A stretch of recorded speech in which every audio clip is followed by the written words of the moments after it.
ಪಚ್ಚೆ ಗಿಳಿಯೇ ಭೂಮಿಲಿ ಮೊದಲ ಹಾಡು ಯಾವುದು?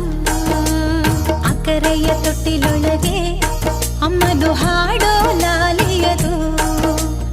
ಅಮ್ಮ ಅನ್ನೋ ಒಂದು ಮಾತಿಂದಲೇ ಈ ಸೃಷ್ಟಿಯ ಎಲ್ಲ ಜೀವ ಕಲೆ. ಪ್ರತಿ ಹೆಜ್ಜೆ